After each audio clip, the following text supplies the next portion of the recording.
청취자 여러분 안녕하세요. 오늘은 좀 특별한 자료를 가지고 깊이 파고들어 보려고 합니다. 바로 익명의 한 개인이 겪었던 그 파산 사건에 대한 법원 제출 보고서인데요. 물론 관련된 모든 개인정보, 채무자분 성함이나 사건 번호 같은 건 철저히 가렸습니다. 익명으로 처리했으니까요. 네. 이 보고서를 통해서 한 사람이 어떻게 재정적인 어려움에 빠지게 되는지, 그리고 또 법적인 구제 절차는 실제로 어떻게 진행되는지를 좀 생생하게 들여다볼까 합니다. 단순 요약보다는요, 이 사례가 우리 사회나 또 개인에게 던지는 질문들, 이런 것까지 함께 고민해보는 시간이 되었으면 좋겠습니다. 자, 그럼 시작해볼까요?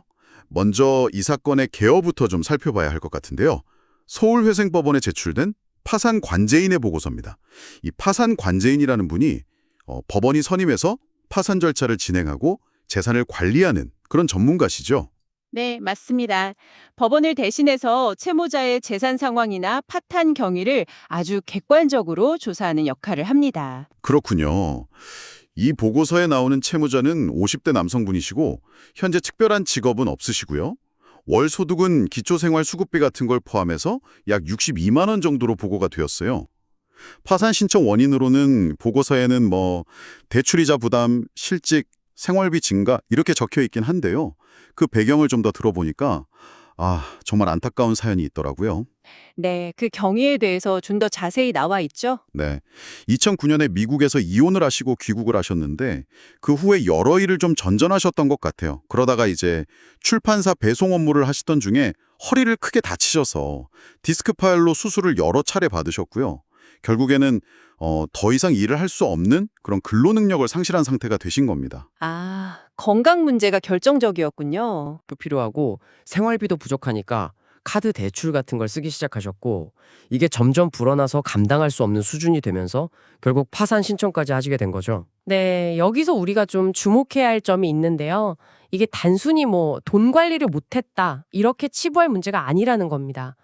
예상치 못한 건강 문제, 그리고 그로 인한 어떤 소득 단절, 이런 개인이 통제하기 어려운 외부 요인이 사실상 결정타가 된 경우거든요. 그렇죠. 갑자기 아프거나 다치면 정말 대책이 없죠. 네, 그리고 또 그 미국 생활을 정리하고 한국에 다시 정착하는 과정에서의 어려움도 분명히 있었을 거고요. 개인의 의지만으로는 정말 헤쳐나가기 힘든 그런 상황이었음을 저희가 좀 짐작해 볼 수 있습니다. 그리고 사실 이런 비슷한 사례가 생각보다 그렇게 드물지만은 않다는 점도 좀 중요하고요. 듣고 보니까 정말 얼마나 막막하셨을까 싶네요. 그럼 이분의 구체적인 재정 상태는 어땠는지 좀 더 자세히 알고 싶습니다. 빚은 총 얼마였고 또 재산은 정말 하나도 없었던 건가요? 네, 보고서에 따르면요. 총 채무액은 약 5,852만 원입니다. 5,800만 원이 넘는군요. 네, 근데 이 빚들이 대부분 2022년경, 그러니까 건강이 좀 악화되신 시점 이후에 발생한 걸로 파악이 돼요.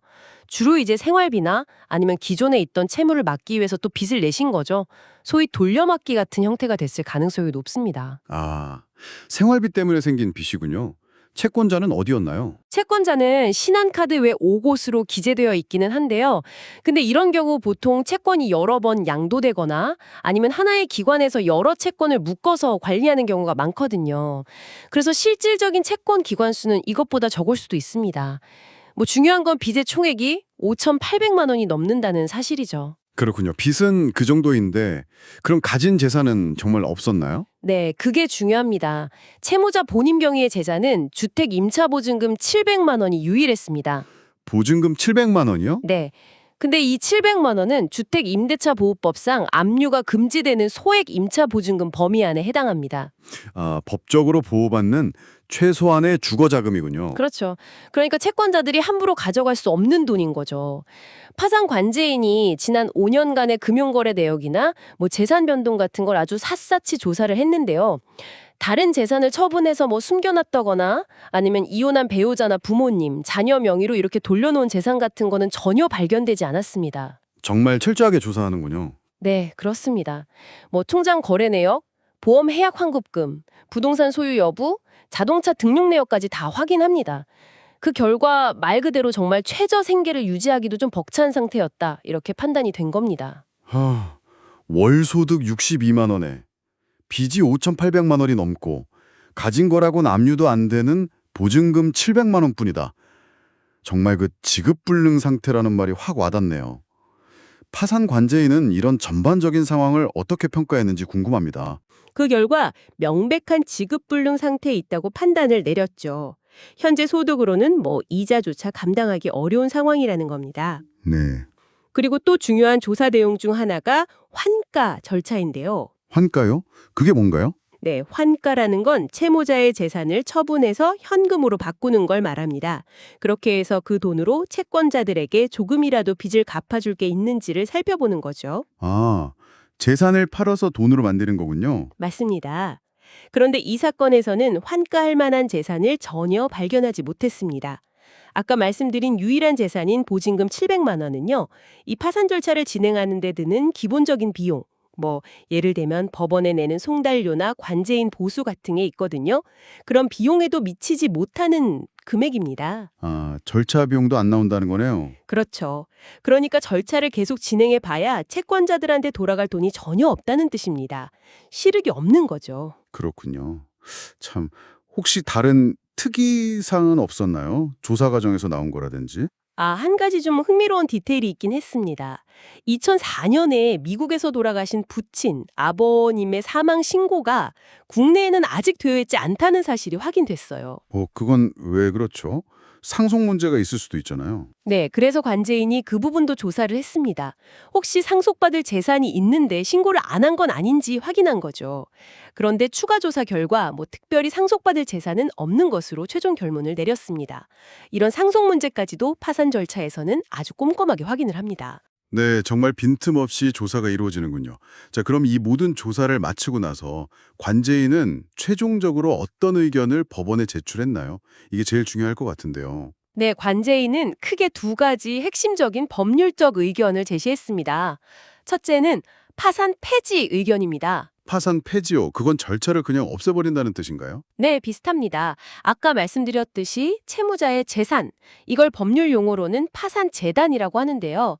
이 파산재단이 너무 적어서 파산 절차 비용조차 충당할 수가 없으니까 실익이 없는 이 절차를 더 이상 진행하지 않고 여기서 그냥 종결하자는 겁니다. 이건 절차의 어떤 효율성을 위한 결정이라고 볼 수 있죠. 알겠습니다. 절차를 종료한다. 파산 폐지. 그럼 두 번째 의견은 뭔가요? 두 번째 의견이 어쩌면 채무자분께는 더 중요할 수 있는데요. 바로 면책 허가 의견입니다. 면책 허가요? 아, 빚을 탕감해 주는 거요? 그렇습니다. 조사를 해본 결과 채무자가 재산을 일부러 숨기거나 아니면 빚이 생긴 원인에 대해서 거짓말을 하는 등 법에서 정하고 있는 면책 불허가 사유라는 게 있거든요. 채무자 회생 및 파산에 관한 법률 제564조에 규정되어 있는데요. 이런 면책 불허가 사유에 해당하는 행위를 전혀 하지 않았다는 겁니다. 아, 그러니까 빚 탕감을 못 받을 만한 잘못은 하지 않았다. 이런 거군요. 네, 정확합니다. 따라서 이 채무 전액에 대한 책임을 면제해 주어서 이분이 경제적으로 다시 시작할 수 있는 기회를 주는 것이 마땅하다. 이런 의견이죠. 보고서 작성 시점까지 채권자들이 이의를 제기하거나 그런 것도 전혀 없었다고 하고요. 그래서 이 두 가지 의견, 즉 파산 절차는 폐지하고 채무는 면책을 허가해달라는 이 의견이 법원에서 받아들여지면 절차는 그걸로 종결이 되고 이분의 빚은 법적으로 완전히 사라지게 되는 겁니다. 그렇군요. 절차는 폐지로 마무리되지만 개인에게 중요한 건 빚이 면책을 통해서 없어진다는 점이네요. 이게 핵심이군요. 오늘 이 보고서를 통해서 정말 한 개인의 삶이 예기치 못한 불행, 특히 건강 문제 같은 걸로 인해서 어떻게 순식간에 무너질 수 있는지, 그리고 또 파산이나 면책 같은 제도가 그런 어려움에 처한 분들에게 마지막 어떤 안전판 역할을 어떻게 하는지를 구체적으로 좀 알 수 있었습니다. 맞습니다. 이 사례는 개인 파산이라는 게 단순히 개인의 어떤 도덕적인 해이나 방만한 재정관리, 이것만의 결과는 절대 아니라는 걸 아주 분명하게 보여주죠.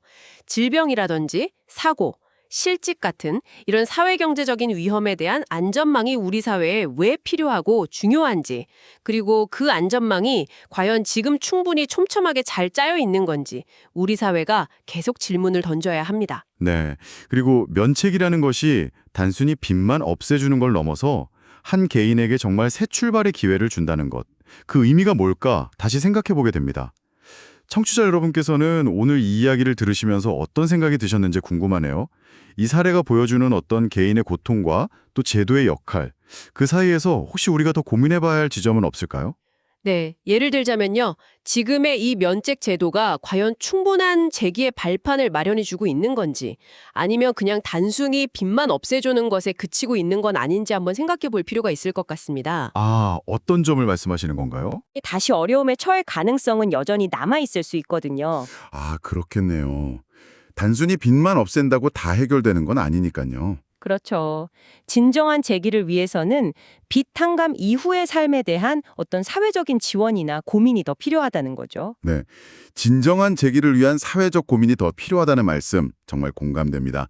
오늘 저희가 함께 살펴본 이 익명의 사례가 청취자 여러분 각자에게 또 다른 어떤 생각의 실마리를 던져주었기를 바랍니다. 오늘 깊이 있는 이야기는 여기서 마무리하도록 하겠습니다. 청취해 주셔서 감사합니다.